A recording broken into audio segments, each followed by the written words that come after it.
Hello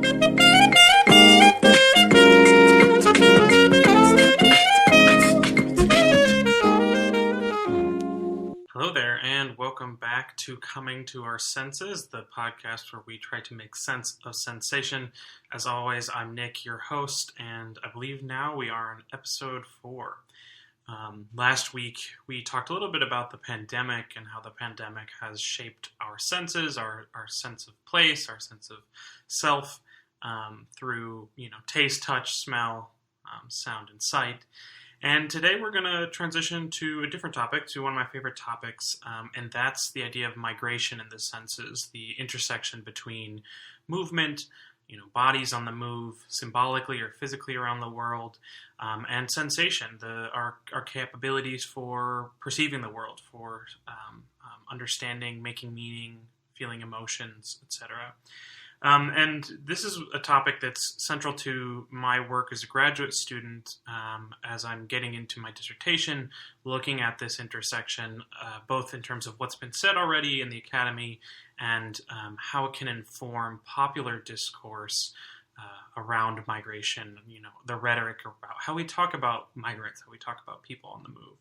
And so today what I want to do is I want to spend some time going through a couple different themes at this intersection, and this is a topic that I've written a little bit about, and I'm going to be referencing an article that I wrote called Migration in the Senses, which I will put a link to in the description of the podcast. But I think there's some good examples in there of what's been said already and some of the kind of interesting nuances of this relationship that we can explore, and that might be useful to you thinking about not only if you're a migrant, but also how you move around in your day-to-day life, for work, for pleasure, for friendships, whatever. We are always on the move, and thinking about how we perceive that movement and how movement itself is a promising avenue. So with that said, I'm going to talk about 3 different themes, as I mentioned, and then one way forward. And the themes I'm going to look at are the topics of movement, encounter, and return. And I'll get into what those entail in a minute, but if you can think about the trajectory of movement, it starts with movement. It starts with a dislocation, movement from one familiar space to probably another space that's perhaps unfamiliar, perhaps familiar, which entails encountering, the second theme, encountering along the way. And this could be encountering people, running into people, saying hi, having to cross a border, having to go through an airport security, getting to reunite with family, etc. There is an encounter. And this can be with people, places, with ideas, conceptions, religion, etc., etc. And this isn't just at the level of the state, so not just moving across national borders, but also moving across symbolic boundaries, language, or regimes of emotion, etc., etc. So there's this encounter that comes from movement, and it's often not one moment of encounter, but several moments of encounter throughout the process. And then finally, there's a return.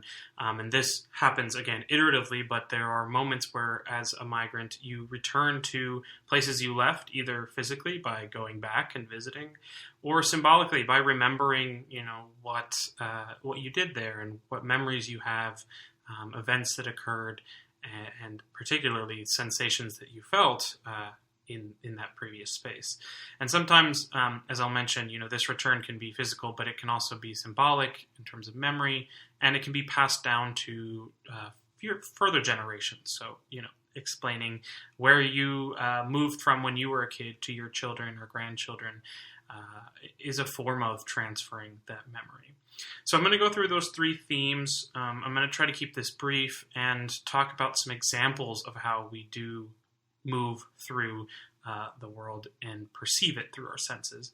And then I want to talk about the idea of global sensibilities, and I'll get to what I mean by that in a minute, but just this idea of how we are oriented in the world is automatically global and at the level of our bodies, so at the level of our perceptions. So I'll hop a little bit more into that in a moment. But let's start with movement. We talked a little bit in the very first episode of the podcast about the spice of life.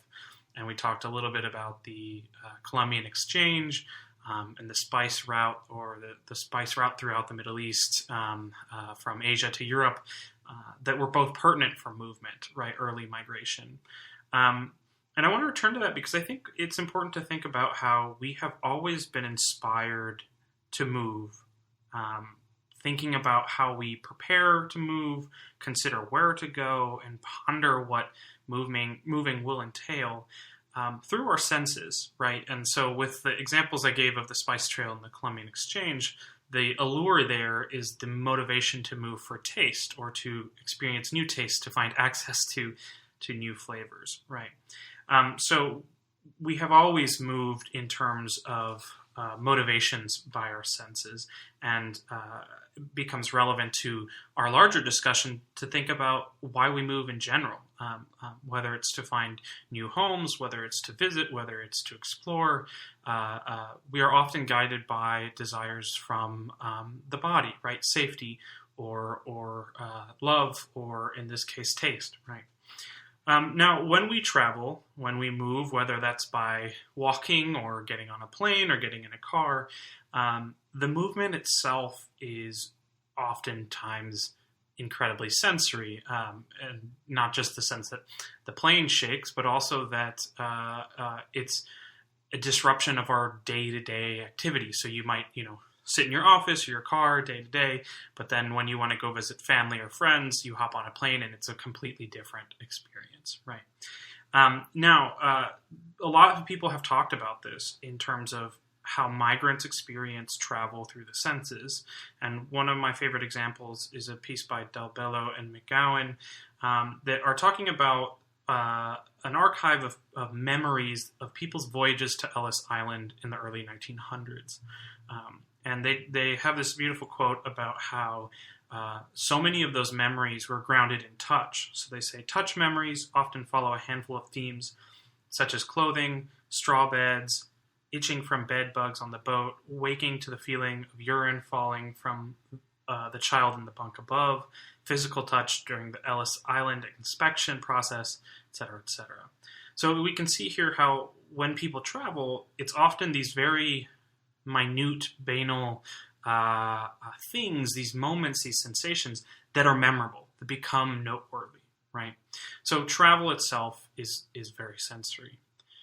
Now, as I mentioned a moment ago, travel is also very dislocating. And for migrants, you can imagine oftentimes moving from a familiar space to an unfamiliar space can be incredibly sensorially dislocating.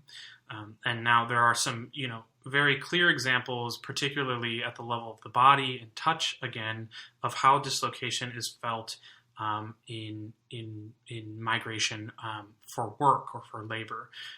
The case of the United States and Central American migration into the United States is perhaps the best example. There are a number of studies that look at how actual migration, so crossing borders and working as a migrant laborer, for instance, in berry farms, is incredibly arduous. And so, for instance, a piece by Seth Holmes looks at California, takes California as a case, and looks at berry pickers to show how migrants are really experiencing embodied pain and suffering, right? From the heat bearing down, people yelling at them, the knee and back pain that emerges, and the very precarious conditions that are not only logistically an issue, but also sensorially, creating tons of frustrations and suffering and trauma at the level of the body. And so, this is one example. You can think of other forms of migration that would also encourage, or have dislocation, study abroad, tourism, regular family visits, all of those forms of movement, which are very different from movement for labor, for instance, also, have moments of dislocation. To give a kind of summary quote of how this process works, Sarah Ahmed beautifully writes about this as migrants move, how they experience dislocation. And she says, the journeys of migration involve a splitting of home as a place of origin and home as the sensory world of everyday experience. What migration narratives involve, then, is a spatial reconfiguration of embodied self, a transformation in the very skin through which the body's embodied. Hence, the experience of moving to a new home is most felt through the surprises in sensation, different smells, different sounds at night, more or less dust. So this quote really gets us to that core of this issue, which is that a movement to a new home is incredibly memorable because of its dislocation at the level of the senses, right? Now, the final point here about movement that I want to bring in before we switch to talking about encounter is the arrival moment. So we've talked about actual travel, we've talked about dislocation, and then the final, point here within this theme is this arrival moment. And we've talked about different forms of travel. Sometimes arrival moments are many or multiple. You, fly to a different country. You have to cross customs. That's one form of arrival moment. You have to get your visa certified. That's another form of arrival moment. And then you leave the gates. You embrace friends or family. That's another arrival moment. You arrive back at their place and you experience the same sounds that you remember, the same taste. You try the food. And so there's this constant, happening of arrival, or this constant arrival moment. But it is a moment, and it's one that's interesting in terms of the senses, because for migrants, oftentimes they can be incredibly powerful reunions or encounters or arrivals.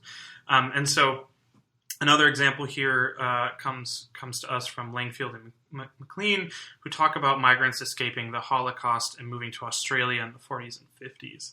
And they talk about how they were able to relocate some of the sensations of their homes in diaspora. And so they talk about when they arrived, some Australian local welcoming committees offered them some local foods that were unfamiliar, but still, accompanied by this friendly gesture. And others were met with by former or earlier migrants who were meeting them with familiar foods, homeland foods, to try to ease that transition from escaping the Holocaust to a new home right in Australia. So this kind of moment of arrival and the process of arriving is often felt through the body, through what we see, what we hear, what we taste, and becomes one of our most memorable forms of travel or movement. So you can see here through the first theme that the body is incredibly important in the world of migration.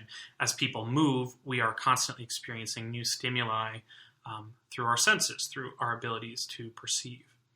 Now, as I mentioned, a major theme and one of the most important elements of movement or migration is the encounters that happen on the way. So if we're moving, we're often encountering different people, places, elements, etc., environments that really shape the process of movement and shape migration.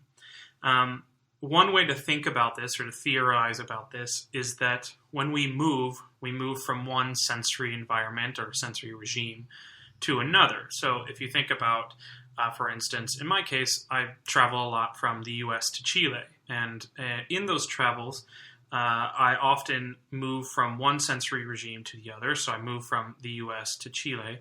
And when I turn on the car radio in the U.S., I hear music in English. And when I turn on the car radio in Chile, I hear music in Spanish. When I'm driving down the road, I see signs in Spanish. When I'm meeting with my mother's side of the family, there are specific smells to the laundry and to the kitchen that are different from my home kitchen in the U.S., etc. And so these moments of encounter are not just day-to-day individual moments, but larger regimes. So being in different environments, meeting different people is fundamental to how we encounter the world as we travel. Now, a lot of times for migrants, as I mentioned, moving can be from either familiar environments to unfamiliar environments, or familiar environments to familiar environments. And a lot of migrants move constantly, right? But for the first time migrants or people who are moving to unfamiliar places, there can be a lot of these, encounters that are frustrating, right? And so one study that was looking at Latino migrants in a small North Carolina town talked about how these migrants felt a general sensory dulling when they moved to the U.S. They looked at how migrants found cooking frustrating because there weren't as many high quality ingredients, the same ingredients that were necessary to make the dishes that they were used to. They talk about how in supermarkets in the U.S., these migrants talked about how American hygiene regulations meant that all the food was packaged, and stores that smelled of cleaning products were different from stores they remembered that were open air markets back home, right? And so this dulling of that intensity is missing within the different flavors, the different colors, the different sounds and temperatures that they were encountering, right? So this dislocation that happens through movement is often between this encounter of what was familiar and what is now unfamiliar, right? Now, this can lead to a couple of different consequences, right? The first is that migrants may choose to change their habits. You may arrive and decide, oh, well, this is the food, the local food of this town or this city, so I'm going to, eat that for dinner most nights, and then I'm going to, cook my own dinner on my own time, right? Changing your habits to the local customs. Another example of this is from an article by Pink and Postil, which shows that students who moved for school had to change their laundry habits because they had new infrastructure, right? They couldn't hang their clothes outside because of the weather. They had structural issues, so where they had certain types of machines before, they have different machines later, and so instead of this kind of immediate shock, you have this changing of habit, right? So you can see here that one of the repercussions of these encounters is that migrants may choose to change or to adjust to their local situations. On the other hand, migrants aren't the only ones who have to adjust, and oftentimes locals or people that are living in those environments already also make adjustments. And this can be either in an egalitarian sense or not, and it's frequently not, right? Now, one theoretical way of thinking about this is during these encounters, what Amanda Weiss calls contact zones emerge, where there are these, encounters between people with different sensory regimes that lead to frustration, that lead to, pronounced differences between individuals. Now, this can result in a demonization and fetishization of migrant cultures, of migrant identities by local communities, and vice versa. And what I mean by that is that, for instance, a community that's encountering a migrant community might, feel that the culture that's coming in is romanticized, is worth, commodifying and exoticizing. Or on the other hand, they might think it's too outside of the local culture and might demonize or foreignize it. So a good example of this is an article that looks at Canada's multiculturalism policies through the lives of Pakistani women living in Toronto. And so this article highlights the ironies of this relationship between demonization and fetishization, because on the one hand, the smells of cuisine, the appearance of the clothes of Pakistani migrants are celebrated in these very public state-organized cultural festivals. And they're considered these demonstrations of authentic migrant culture. On the other hand, though, the same migrant community is condemned, and sanitized by the local Canadian community when they are trying to get jobs, right? So when they are trying to get work, the employee or the employers are trying to get migrants to conform to presumed Canadian sensibilities, right? So this relationship between demonization and fetishization that comes from these encounters is very complicated, but it's often one that's wrapped up in power, right? Who has the power to make those cultural assertions, and how those cultural assertions influence different bodies. And again, this is all through the lens of migration and the senses, which is about how bodies on the move experience the social world.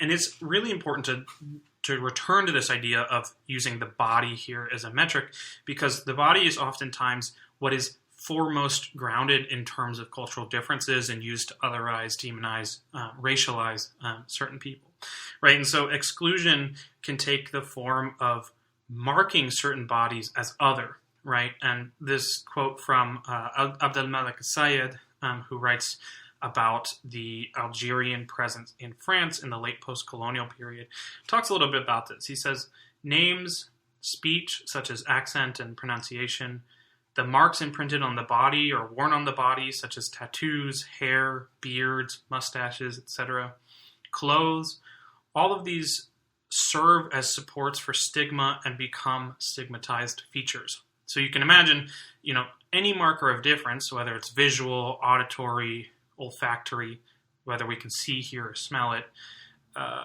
is often mapped to the difference between one body and the other, or one community and the other.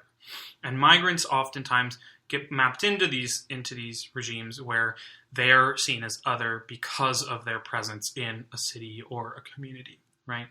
And sometimes there are, organizations or communities or states that will try to deal with migrant communities and their sensory presence by sanitizing or cleaning the city of them. And so an article by Lowe, for instance, talks about how the noise and smell pollution, together with unhygienic behavior, have been sources of concern for Singaporeans who live alongside foreign workers in different parts of the city. So he's reporting about the frustrations that emerge because of the migrant communities that are grounded on the basis of sensation, right? And so this difference, these presumed differences or the sensory differences that emerge, are part of this, these created cultural differences. And for migrants, this can oftentimes be, how can severely affect their experience in different cities and different places as they move around the world. Now, the final, kind of aspect of this relationship between encounter here of the state and the migrant, for instance, is how certain states will actually put sensory factors into citizenship, into how they determine who is a citizen of a country or state. And so this one book by Trinka de Roo and Park calls this sensory citizenship and points to the ways in which the sensory being mediates and is mediated by state and other forms of citizenship, thereby constituting an intricate dialectic between lived experience, ideological formations, and political forces, within which normative ideologies naturalize particular forms of belonging. Basically saying that states can render certain communities as belonging or not belonging based on the senses. And this is a fascinating point because it shows how this is not just cultural, written. It's actually written into laws and into the very terms in which national and legal belonging emerge. This conversation that we're having about encounter happens at the level of the body, but also has larger repercussions at the level of the state or transnational relation. Now, the flip side of this, where we talked about the kind of relationship between the migrant and the local community, is the ways that migrants turn spaces into places of emplacement, or into important places, so, through the senses. So the opposite side of this exclusion is the inclusion, and how migrants are able to use the senses to create new homes in the places that they arrive in. So this is particularly salient in Little Manila in Hong Kong, which is home to thousands of Filipino laborers. And this is an article by Lisa Law, which looks at migrant laborers in Hong Kong. And she writes that Little Manila is where domestic workers recover from more subtle forms of sensory reculturation that occur in Chinese homes, and in the process, they create new ways of engaging with the city life. So we just talked about, the exclusion, and some, on the flip side, migrants can use the senses to create a sense of inclusion, either with other migrants or with their families, with themselves, using, familiarity, right? Eating the same foods, using the same equipment or tools, is the example that Lisa Law gives, but you can imagine many other ways of using the senses to re-emplace yourself or to make a new place home, right? Another example here that's a kind of cool one is the role of radio, so sound here, in creating these transnational communities, right? So considering the role of Spanish or bilingual radio in creating Latino communities in the U.S., Casillas in 2014 argued that the radio is an oral stage that traverses distances and allows for these conversations around immigration issues, cultural citizenship, and transnational belonging that we were just talking about to be discussed, right? He writes, Latino listeners are drawn to radio for more than just the musical sounds of homelands left behind. From radio, they are often they also seek guidance on how to navigate their newfound social and political lives as immigrants. So this, the kind of collective or communal practice of radio or bilingual radio allows migrants to interpret and deal with and respond to the kind of encounter that they have along the lines of the senses, and in this case, using the senses, right? So, in sum, this focus on encounter as a second theme looks at how migrants really come to unfamiliar environments when they move and have to deal with the relationships that emerge in those new spaces. How they are understood and registered is often through the body, right, through the senses. And so even though, locals may attempt to exoticize or otherize or sanitize migrants' presence, they can still shape the politics of inclusion through the relationships with different local communities and with the senses themselves. Right? So now to turn to the final theme, which, we looked at movement, how migrant bodies are constantly moving from place to place, either physically or symbolically, and along the way, how they come to different encounters with different people, different places through their bodies. The final theme here, and even though it's 1, 2, 3, movement, encounter, return, these different themes happen concurrently, at the same time, is return. And the experience of return is oftentimes most profoundly catalyzed by our senses. And by return, I'm mostly talking about, actual physical visits to go back to places, to homelands from which migrants initially moved, and the more symbolic practices of remembering, bringing or evoking memories through different senses, or sharing memories with different generations. So here, the idea of return is focused on both, right? The physical and the symbolic return. So one good example, as we talked about with the airport, is when we return to places we've been, where that dislocation becomes relocation. How familiar, what used to be familiar senses become once again apparent, or we realize that they're not there anymore. So, for instance, this example from Simon Gutschalk in his own personal travels when he returned home to Israel, talked about how he both found senses that no longer exist. So, for instance, he remembered leaving Israel the smell of cigarettes in the airport, and other senses that he remembered that were still there. So, for instance, when he was driving around, seeing road signs with Hebrew letters, or giving hugs to friends, which was a little harder to do in the migratory context. So, after migrants travel or work abroad or live abroad or move, the return can create some intricate dynamics in the relationships to the people and places in those homelands, right? Now, some people can't return either for, legal reasons or economic reasons, or choose not to return physically, but can still return symbolically. And oftentimes this is in the role or through the realm of memory. There's a famous book by David Sutton that talks about Greek migrants and their remembrances. And he argues that food prompts this return to a wholeness. So for migrants that are living in diaspora, through what he calls synesthetic episodes, and I think we'll do a whole podcast on synesthesia later, migrants are able to return to a whole. And by repeating and recreating the senses of their homelands, they are able to avoid the alienation of this dispersion and build identities in diaspora. So he references this term in Greek, sentia, which refers to this painful longing for home and the homeland and the craving for particular homeland tastes. And so being able to satisfy those tastes or soothe that pain allows migrants in the diaspora to create a sense of restoration or strength and to carry on. So he's pulling from a couple of different areas to talk about how powerful sensory memory is and how it links communities and creates a sense of belonging for those in diaspora.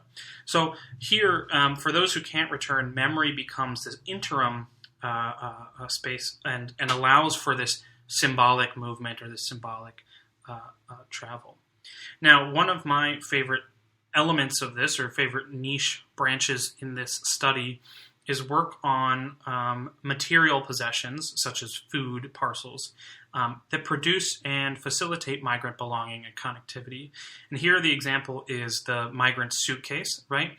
Where actual material things, such as pictures or religious objects like oils or plants, or food items like tea, olives, cake, honey, chocolate, are incredibly instrumental to evoking these memories, right? Whether it's packed in a suitcase or sent through the mail or bought at a grocery store, the materiality evoked sensations often allow migrants to experience some comfort in, instead of homesickness or hostility while they're away from home.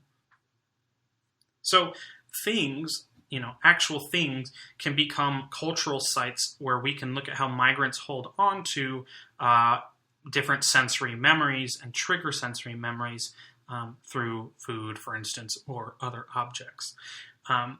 One kind of element of tasting homeland foods is that in doing so, it helps actually place you there, right? So the famous example from Proust is when eating a Madeleine with tea, he's brought back to his childhood.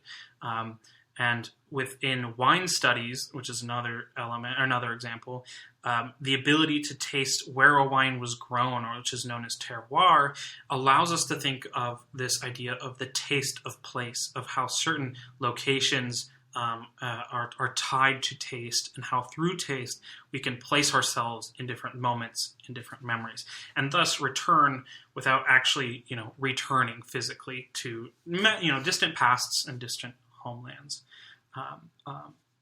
which is instrumental to how migrants continue in diaspora. Now, some migrants choose not to remember, choose not to carry connections to those homelands because of the difficulties or the pain.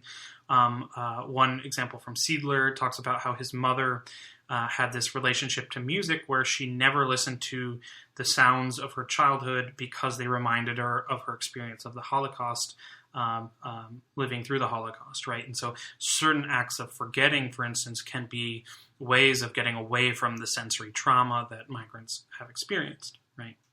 Now, another form of return is the transference of memories. And memory, as we may talk about, is capable of traveling. And traveling, again, through space and time, so from one generation to the next. Now, there's this really interesting article that looks by Chapman that looks at how Laotian migrants living in Australia relate to the sound of a keen, or what is known as a bamboo mouth organ. That's an instrument. And how for different generations, the sound takes on different memories. So for older generations, the sounds actually remind them of living in Laos before they left in diaspora.